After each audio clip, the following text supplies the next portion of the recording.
Hey tankers, and welcome back to War of the Tanks with PR154, and we're here today on the Abbey, and we're following Killer-Rik of the Vicious Hawks clan in the tier 10 Swedish heavy tank, the Kranvagn. Now, this is a vehicle that plays a lot like many of the other heavy tanks of the line, from Emil 1 to Emil 2. This is at the top of the tree. There are quite a few of them running around recently, as Kranvagn was the top of the tree tank, and that's on the back of it being quite popular in the ranked mode, owing to its fantastic hull down ability. You just have this amazing, this meaty turret that can block anything. The turret, the cupolas here, they're also quite small targets as well, so it does make it quite a difficult tank to engage once it's fighting on its terms. It's probably worth noting, however, that the penetration on this 3-shot 120mm autoloader is a little bit underwhelming. You only get 252mm of penetration with the standard APCR, and then when you upgrade that, you're only getting 300mm out of the heat shells. You consider that you've got tier 9 Soviet medium tanks running around with 330mm of penetration. It does seem a little bit underwhelming, but having said that, perhaps that's not necessarily playing to its role. Maybe its role is to more work the hull downs and try to depress more than the enemy is. We weren't quite able to get the opportunity on the enemy Kranvagn, but I mean, we're only a minute and a half in at this stage, so we'll keep an open mind. Not quite drawing a bead on the mouse. There was a bit of a swing, but also a miss. 300mm of penetration. They're still adequate to get through the front of the mouse turret if it's looking directly at you there. Although we weren't exactly seeing a green penetration indicator that time. Sidling up to the Super Conqueror here, trying to make a bit of a implacable hull down defense.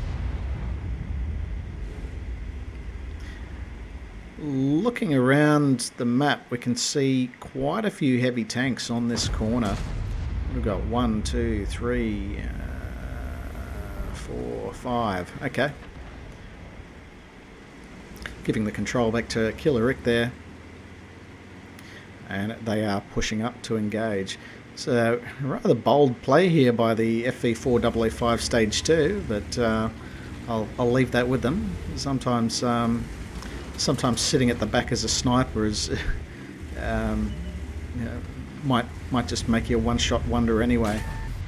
Although they're playing a little bit vulnerably. It's a swing and a miss against the enemy there.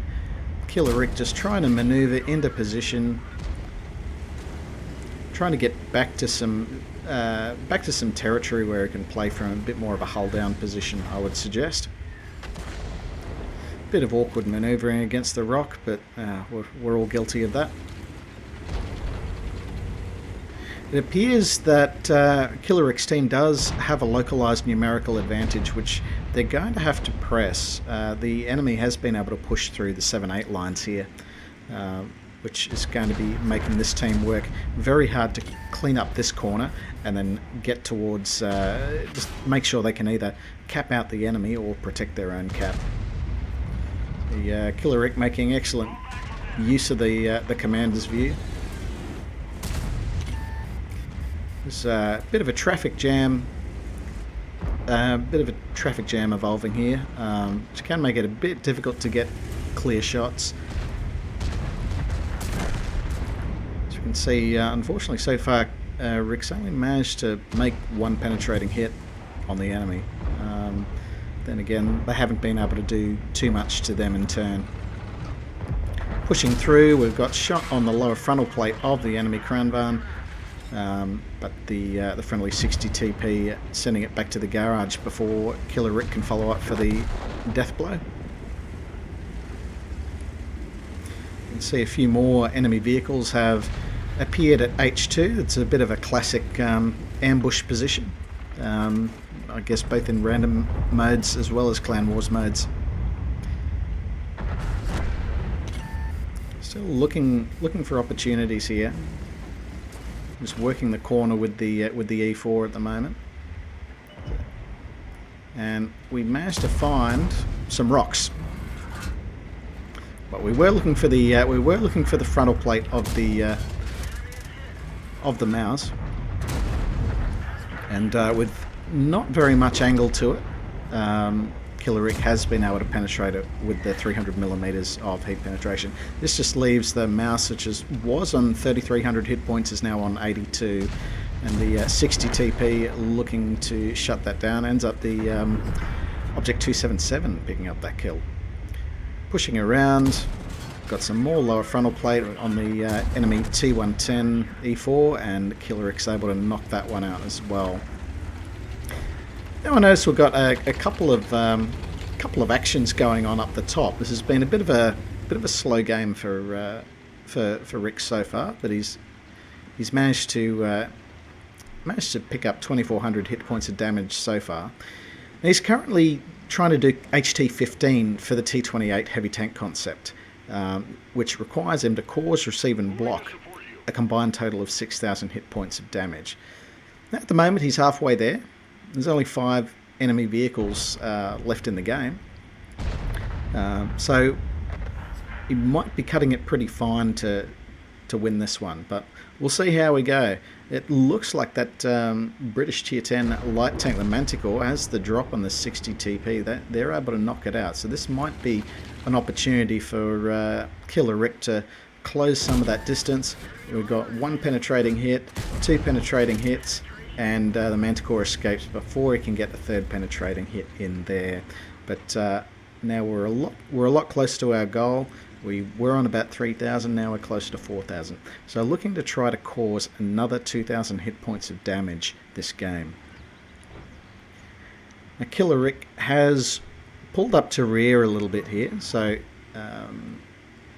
they'll have to try and race back. There's potentially 3, maybe 4 enemy tanks on the cap circle here. But it looks like they've all spread out a little bit. They're just sort of going for kill rather than caps here, which is probably just as well. The Object 277 should be able to prevent that. Although, okay, so they've been able to knock out the FV4005, but the Manticore has been able to knock out the Object 277.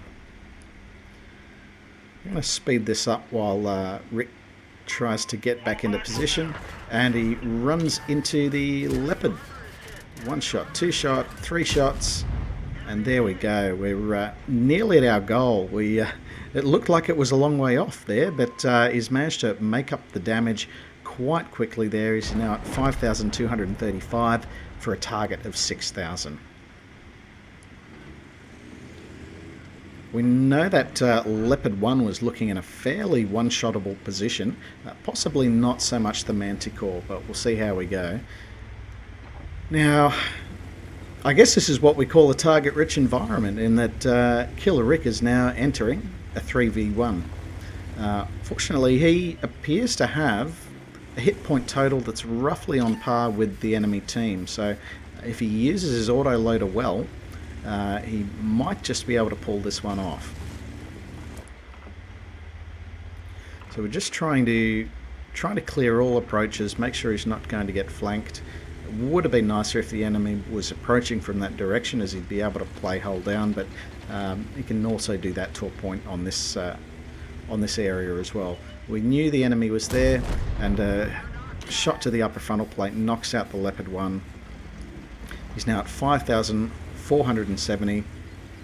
I hope there's enough enemy hit points left in this game for him to be able to make 6,000. We'll see how we go. Just the 121B and the Manticore left, and the Manticore has made an appearance. A bit of a high roll there by Killer-Rik, but he's able to shut down the Manticore, and he's able to meet his complex condition goal. Now, that was possibly a combination of both the blocking as well as bouncing the APCR shell rather off the Manticore. We've now got the last opponent here, the 121B. He's only got 2 shots in the magazine, however, so he's hopefully going to be able to consistently blocks some of the damage that the 121B wants to cause him by the time he reloads the mag, because once he reloads that magazine, this 121B is in trouble. And we're nearly there. Now they're both one-shottable, and Killer-Rik ends up winning the duel. So that is a victory there for Killer-Rik, satisfying at least the primary condition and the honours condition of winning the battle. Let's see how he did with the rest. And there we have it, folks. We've got the high caliber medal, which indicates he's accounted for at least 20% of the hit points pool of the enemy team. That was the other honours condition for HT-15 for the T28 heavy tank concept. For his efforts, he has picked up a level 1 mastery badge, and also a couple of these badges of merit. So he's picked up the Bruiser medal for causing damage to enemy modules at least 5 times over the course of the battle. He's picked up the Duelist medal for destroying at least 2 enemy vehicles that have caused damage to him in turn. He's picked up the Fighter medal for destroying 4 to 5 enemy vehicles in one battle, and has hit the lower limit of that, knocking out the 121B, Leopard 1 Manticore and T1 10E4. And he's also picked up the Fire for Effect medal for account for at least his own hit points, which is usually one that comes in tandem with a high caliber medal. And have a look at this total here, nearly 6,500 hit points of damage inflicted. So he didn't even need to take the damage or block the damage to make that primary condition. Having a look at the team scores, very well-deserved placement as top on XP, closely followed by the 60 TP and the Object 277. Honourable mention to the 121B on the enemy team, who'd collected nearly 6,000 hit points of damage and had inflicted 4 kills on the enemy team, his enemy team, rather, Killer-Rik's friendly team. Having a look at the detailed report, this turned out to be a modest profit for Killer-Rik. That's thanks to the battle payments here, so I guess if they weren't running, he would have run in a slight deficit. But if you can knock over an HT-15 complex condition mission while running at even a modest loss, you're doing quite well. So very nicely done there for Killer-Rik of the Vicious Hawks clan. And if you've got a battle that you'd like to see featured on World of Tanks with PR154 and shared with the community, then please reach out over Discord or any of the links below, and I'll do our best to sort you out. In the meantime, take care out there.